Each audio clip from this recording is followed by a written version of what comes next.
இந்த சேனலை முதலில் பார்க்கிறீர்கள் என்றால் சப்ஸ்கிரைப் செய்யுங்கள், லைக் செய்யுங்கள், ஷேர் செய்யுங்கள், கமெண்ட் செய்யுங்கள். கூடவே தெரியும் பெல் ஐக்கானை பிரஸ் செய்யுங்கள். அனைவருக்கும் வணக்கம். சகோதர சகோதரிகளே, நான் உங்கள் அஸ்ட்ரோ பிரபஞ்சனா. இன்று நாம் பார்க்க இருப்பது ஒவ்வொருவரின் பிறந்த தேதியை பற்றிய பலன்கள். எது வேண்டுமானாலும் மாறலாம், ஆனால் நாம் பிறந்த தேதி என்பது மட்டுமே உண்மை. இதை நான் குறிப்பிட்டு சொல்ல காரணம், பிறக்கும் நேரத்தை சரியாக கணித்து சொல்வதில் தவறுகள் ஏற்பட வாய்ப்புகள் உள்ளது. எனவே பிறந்த தேதி மட்டுமே முக்கியத்துவம் வகிக்கிறது. 11, 20, 29ஆம் தேதிகளில் பிறந்த நீங்கள் லட்சியவாதிகள், திறமைசாலிகள், மற்றவர்களை பற்றி எளிதில் புரிந்து கொள்பவர்கள், தாய்மை உள்ளம் கொண்டவர்கள், அன்பிற்காக ஏங்குபவர்கள், அழகானவர்கள், குளிர்ச்சியானவர்கள். காரணம், சந்திரனின் ஆதிக்கத்தில் பிறந்தவர்கள். குணநலன்கள், கடுமையாக உழைப்பவர்கள், காலத்தை சரியாக கையாளுபவர்கள். இவர்களை அரசியலின் சாணக்கியர்கள் என்றும் சொல்லலாம். அரசியலில் எப்படியாவது கால் பதித்து விடுவார்கள். ஏட்டுச் சுரக்காய் கறிக்கு உதவாது என்பது இவர்களின் கருத்து. எனவே கல்வியில் நாட்டம் காட்ட மாட்டார்கள். கற்றதை வைத்து கலைகள் பல படைப்பார்கள்.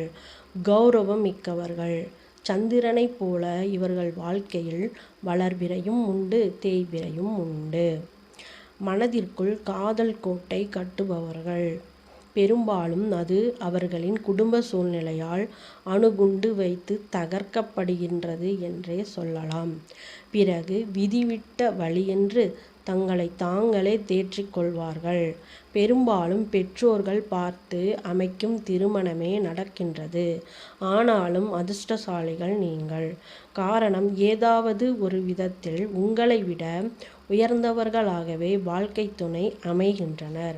அது கல்வியாகவோ, அழகாகவோ, படிப்பாகவோ, அந்தஸ்தாகவோ எதுவாயினும் இருக்கலாம்.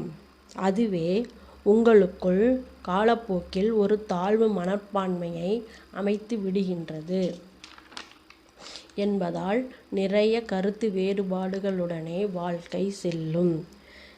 இந்நிலையில் மீண்டும் காதல் மலரும். அதற்கு சமூகத்தில் வேறு பெயர்கள் கூட வைத்து விடுகின்றனர். அதை இரு பாலருமே எவ்வாறு கையாளுகிறீர்கள் என்பதனை பொறுத்தே அமையும். எல்லாவற்றிற்கும் தைரியம் என்பது ரொம்ப முக்கியம். சூழ்நிலை கைதிகளாக மாட்டிக்கொண்டு அதில் சுயநலமாக நடந்து கொள்ளாதீர்கள். சிந்தித்து செயல்படுங்கள்.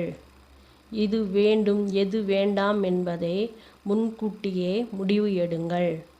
உடன் பிறந்தவர்கள் மீது அதிக அன்பு காட்டுவீர்கள். குழந்தை செல்வங்கள் மனதிற்கு விரும்பியபடியே பிறக்கின்றனர். அவர்களின் எதிர்காலத்தை குறித்து மனதில் ஒருவித குழப்பமான பயம் நீடிக்கின்றது என்றே சொல்லலாம். எதிர்காலம் எல்லாவற்றிற்கும் பதில் தரும். கலக்கம் வேண்டாம். உழைப்பிற்கு ஏற்ற ஊதியம் உண்டு. பெற்றோர்களை மிகவும் நேசிப்பீர்கள். ஆனாலும் அவர்களோடு சேர்ந்து வாழும் குடுப்பனை அனைவருக்கும் அமைவதில்லை.